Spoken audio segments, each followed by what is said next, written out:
Hello, dear listeners, and welcome back to Book Summary 5, the 5-Minute Summary channel. I'm Sammy, your host, and today we're diving into Crib Sheet, a data-driven guide to better, more relaxed parenting, from birth to preschool by Emily Oster.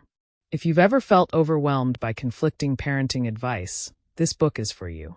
Oster, an economist and author of Expecting Better, brings a data-driven approach to parenting, cutting through misinformation and anxiety-inducing myths to help parents make informed decisions with confidence. By breaking down research on topics like sleep, feeding, discipline, and early childhood development, Crib Sheet offers evidence-based guidance without judgment. Let's dive into the key insights, so you'll feel like you've read it cover to cover. One of Oster's main messages is that parenting doesn't have to be stressful if you focus on making informed, rational choices rather than following rigid rules.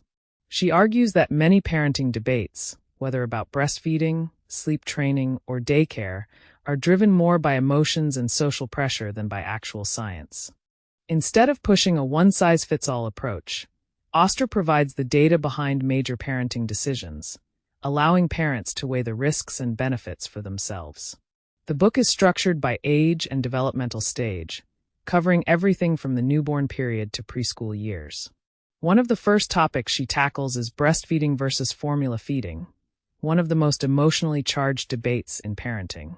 Oster examines the scientific studies behind both options and concludes that while breastfeeding does have benefits, they are often overstated. Formula-fed babies still thrive, and parents should choose the option that works best for their family without guilt. Next, she addresses sleep, another source of stress for new parents. Oster evaluates different sleep training methods, including cry-it-out, ferberization, and co-sleeping, and finds that sleep training is safe and effective for most babies. While many parents fear that letting a baby cry will cause long-term harm, the data suggests otherwise. Babies who are sleep-trained tend to sleep better and have no negative long-term emotional effects. Oster emphasizes that the most important thing is that parents get enough sleep too, because a well-rested parent is better equipped to care for their child. Another major topic is solid foods and nutrition. Oster debunks myths about when and how to introduce allergens, showing that early exposure to common allergens can actually reduce the risk of allergies. She also reassures parents that there is no perfect method for starting solids. Purees and baby-led weaning are both fine approaches. The key takeaway is that food should be introduced in a way that makes life easier for parents, rather than stressing over doing it right. As the book progresses, Oster explores childcare decisions, including nannies, daycare, and staying at home. She examines research on whether daycare negatively impacts children and finds that quality daycare does not harm attachment and can even provide cognitive and social benefits.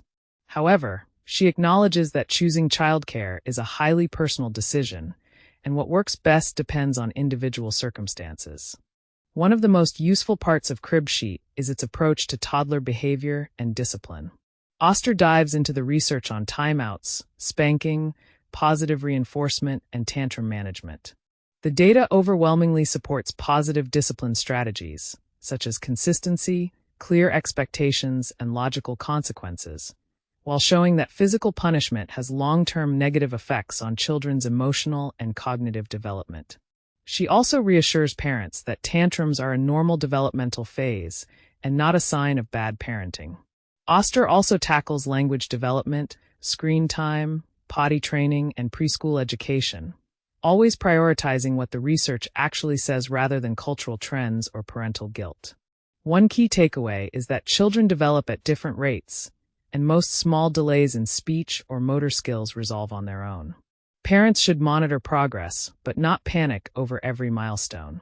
Perhaps the most important theme in Crib Sheet is flexibility. Oster doesn't tell parents what to do. She gives them the best available evidence so they can make choices that fit their family's values and lifestyle. She argues that parenting is not a competition, and there are many ways to raise a happy, healthy child. Instead of stressing over doing everything perfectly, parents should focus on making decisions that reduce their own anxiety and work for their unique situation.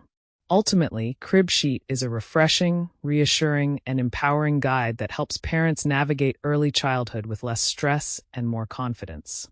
By applying logic and data to parenting, Emily Oster cuts through the noise and reminds us that there's no one right way to raise a child, only the way that works for you. Thank you for tuning in to Book Summary 5, the 5-minute summary channel.